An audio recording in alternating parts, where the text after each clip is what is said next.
Testes culturalmente isentos. É justo comparar raça e QI? Sim.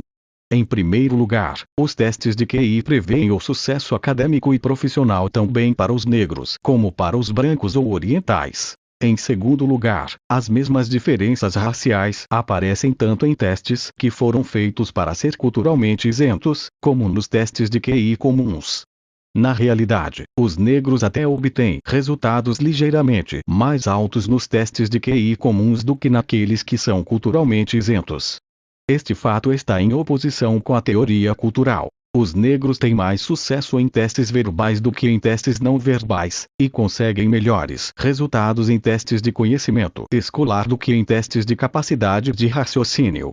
Desde o primeiro ao 12º ano, a diferença de rendimento escolar entre negros e brancos é a mesma que se observa nos testes de QI. Os negros classificam-se mesmo abaixo de grupos ainda mais desfavorecidos, tais como os índios americanos. De novo, isto está em oposição com o que a teoria da cultura prevê. As diferenças entre brancos e negros atingem o máximo em testes de raciocínio e lógica. Os negros obtêm os melhores resultados em testes que apelam somente à memória. Por exemplo, os negros desempenham quase tão bem como os brancos nos testes Forward Digit Span, nos quais se pede à pessoa para repetir uma série de dígitos na mesma ordem em que os ouviram. Os negros obtêm resultados muito piores do que os brancos em testes Backward Digit Span, nos quais as pessoas têm de repetir os números na ordem inversa. Centenas de estudos compilados no livro de Arthur Jensen e o Fator G mostram-nos quão difícil é explicar as diferenças raciais nos testes de QI, apenas a partir de diferenças no ambiente cultural. Provavelmente, o tempo de reação é o mais simples teste mental culturalmente isento. No teste Odd, Man, Out, crianças de 9 a 12 anos olham para um conjunto de luzes. Elas têm que escolher a que acende em primeiro lugar e pressionar o botão que está mais próximo da mesma. O teste é tão fácil que todas as crianças podem fazê-lo em menos de um segundo. Mesmo aqui, as crianças com QI mais altos são mais rápidas do que aquelas com um QI mais baixo. Em todo o mundo, as crianças orientais são mais rápidas do que as brancas, que por seu turno são mais rápidas do que as crianças negras. Inteligência e dimensão do cérebro. O meu artigo com C.D. Ankeny, Tamanho do Cérebro e Capacidade Cognitiva, no número de 1996 da revista Psychonomic Bulletin de Review, abordou toda a pesquisa publicada sobre este tópico. Incluiu estudos que utilizaram a recente técnica, State of Firt, conhecida como imagem por ressonância magnética, MRI, que nos dá uma muito boa imagem do cérebro humano. Foram feitos 8 estudos, destes envolvendo um total de 381 adultos. A correlação em termos gerais entre QI e dimensão do cérebro, medido por MRI, é de 0,44. Esta é mais elevada do que a correlação de 0,20 observada em pesquisas anteriores, utilizando simples medidas do tamanho da cabeça, apesar de 0,20 ser significativo. A correlação entre o tamanho do cérebro e o QI de 0,44 obtida por MRI é tão alta como a correlação entre a classe social na qual se nasceu e o QI quando adulto. Diferenças raciais no tamanho do cérebro. O quadro 7 mostra que existem diferenças raciais no tamanho do cérebro. Os orientais têm em média mais 1 polegada cúbica da matéria cerebral do que os brancos, que por sua vez têm em média mais 5 polegadas cúbicas do que os negros. Já que 1 polegada cúbica de matéria cerebral contém milhões de células cerebrais e centenas de milhões de conexões, as diferenças de tamanho cerebral ajudam-nos a explicar as diferenças raciais em QI. O resto deste capítulo documenta o fato de que 4 métodos diferentes de medir o tamanho do cérebro convergem nos mesmos resultados. Esses métodos são: o MRI, pesar o cérebro na autópsia, medir o volume de crânios vazios e medir o exterior da cabeça. Note que as diferenças raciais em tamanho do cérebro permanecem mesmo após serem feitos ajustamentos para compensar diferenças de corpulência. Imagens por ressonância magnética. Um estudo de diferenças raciais no tamanho do cérebro, utilizando o MRI, foi efetuado em 100 pessoas na Inglaterra. Foi publicado na edição de 1994 da Psychological Medicine. Os africanos negros e nativos das Caraíbas, West Indies, tinham em média cérebros menores do que os brancos. Infelizmente, o estudo não oferecia muita informação sobre a idade, sexo e tamanho do corpo das pessoas testadas. O peso do cérebro na autópsia. No século XIX, o famoso neurologista Paul Broca constatou que os orientais tinham cérebros mais pesados e mais volumosos do que os brancos, e estes, por sua vez, tinham cérebros mais pesados e volumosos do que os negros. Broca também descobriu que os cérebros dos brancos tinham mais convoluções do que os cérebros dos negros. Quanto mais convoluções tem a superfície do cérebro, mais células cerebrais ele pode conter. Os cérebros dos brancos têm também lóbulos frontais maiores, que são usados no autocontrole e planeamento. No início do século XX, anatomistas reportavam os pesos dos cérebros a quando da realização de autópsias, em revistas acadêmicas, tais como a Science American Journal of Physical Anthropology. Estes estudos iniciais sublinhavam que o peso dos cérebros dos japoneses e coreanos eram aproximadamente o mesmo dos europeus, apesar de os orientais serem mais pequenos e mais magros. Em 1906, Robert Behan publicou um relatório sobre 150 cérebros de negros e brancos autopsiados, no American Journal of Anatomy. O peso dos cérebros variava segundo o grau de ancestralidade branca, desde casos em que esta era 0, igual 1.157 gramas, até os casos em que existia 50% de ancestralidade branca, igual 1.347 gramas. Ele constatou que os cérebros dos negros tinham menos convoluções do que os dos brancos e possuíam menos fibras a ligar aos lóbulos frontais. Muitos outros estudos sucederam-se. Em 1934, Vinci anotou os resultados de um estudo dos pesos dos cérebros de negros africanos, obtidos durante a autópsia no Journal of Anatomy. Ele descobriu que os cérebros dos africanos eram 10% mais leves do que o dos brancos.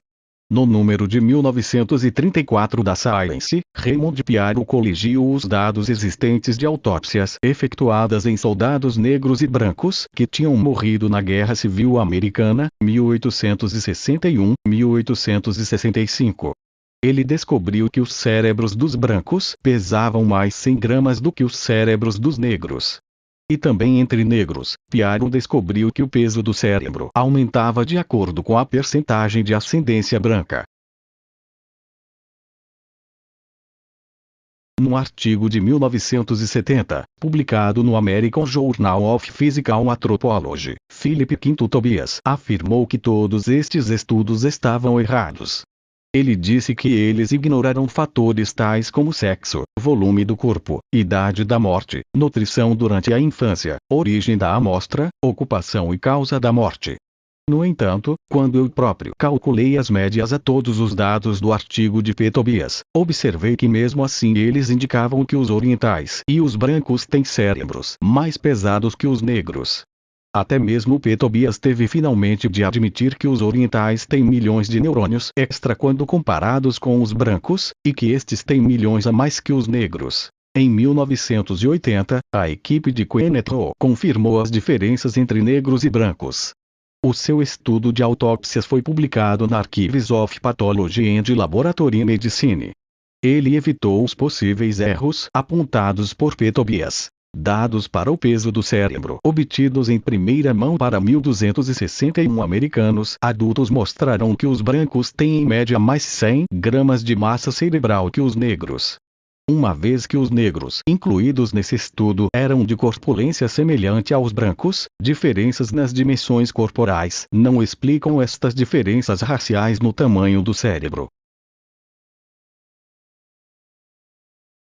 Medindo o tamanho do crânio. Outra forma de avaliar o volume cerebral consiste em colocar material de enchimento no interior de crânios. No século XIX, mais de 1000 crânios foram estudados pelo antropólogo americano Samuel George Morton. Ele observou que os crânios dos negros são, em média, 5 polegadas cúbicas mais pequenos que os dos brancos. Em 1942, a anatomista Catherine Simmons publicou o resultado dos seus estudos de mais de 2000 crânios no jornal Human Biology. Ela confirmou os resultados anteriores de Morton, reportando que os brancos têm crânios maiores que os negros. Como os negros da sua amostra eram mais altos que os brancos, essa diferença nas dimensões médias dos crânios não pode ser devida a diferenças no tamanho do corpo. Kenneth Beals e a sua equipe forneceram confirmação adicional destes resultados, na edição de 1984 da Current Anthropology. Eles reportaram os dados obtidos de medições efetuadas em mais de 20.000 crânios de todo o mundo. As dimensões dos crânios variavam conforme o lugar de origem. Crânios da Ásia Oriental eram 3 polegadas cúbicas maiores que os europeus, que por sua vez eram 5 polegadas cúbicas maiores que os originários da África. Medição da cabeça de sujeitos vivos. O tamanho do cérebro pode ser estimado a partir das medidas exteriores da cabeça. Os resultados obtidos desta forma confirmam aqueles obtidos pelo método de encher crânios com material de enchimento. Eu relatei, no jornal Intelligence, 1992, os resultados de uma amostra de milhares de militares do exército americano. Mesmo efetuando correções pelas diferenças de tamanho corporal, as cabeças dos orientais tinham dimensões superiores aos brancos que por sua vez tinham dimensões superiores aos negros. Em 1994, eu relatei, também na Intelligence, os resultados de um estudo de centenas de milhares de homens e mulheres coligido pela International Labour Office, em Geneva, Suíça. As dimensões da cabeça, corrigidas pelo tamanho do corpo, eram maiores para os nativos da Ásia Oriental.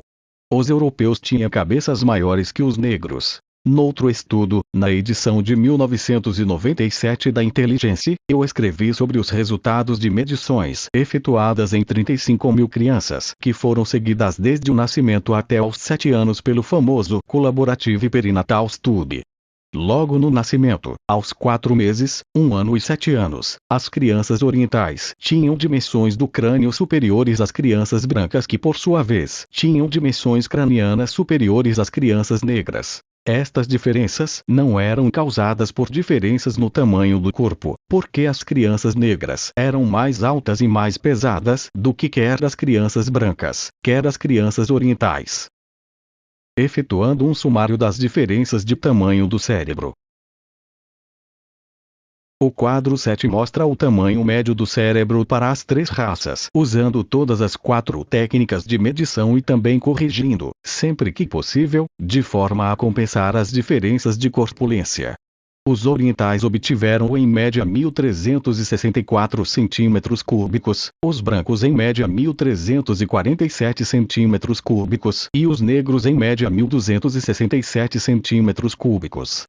Naturalmente que as médias variam de uma amostra para outra e que existe sobreposição entre as raças. Mas os resultados dos diferentes métodos em diferentes amostras convergem para o mesmo padrão médio: orientais maiores que brancos, e brancos maiores que negros. Conclusão. Estudos de diferenças raciais no tamanho do cérebro são feitas usando um conjunto de métodos, incluindo imagens por ressonância magnética, MRI. Todos os métodos produzem o mesmo resultado. Os orientais têm, em média, os maiores cérebros, os negros os mais pequenos e os brancos situam-se no meio. Estas diferenças no tamanho do cérebro não são devidas a diferenças de dimensão corporal. Compensando as diferenças de tamanho corporal ainda se obtém o mesmo padrão. Este padrão de 3 vias é também válido para o QI. Estas diferenças raciais no tamanho do cérebro significam que os orientais têm em média mais 102 milhões de células cerebrais que os brancos, que por sua vez têm cerca de 480 milhões de células cerebrais mais que os negros. Estas diferenças no tamanho do cérebro provavelmente explicam as diferenças raciais no QI e nas realizações culturais.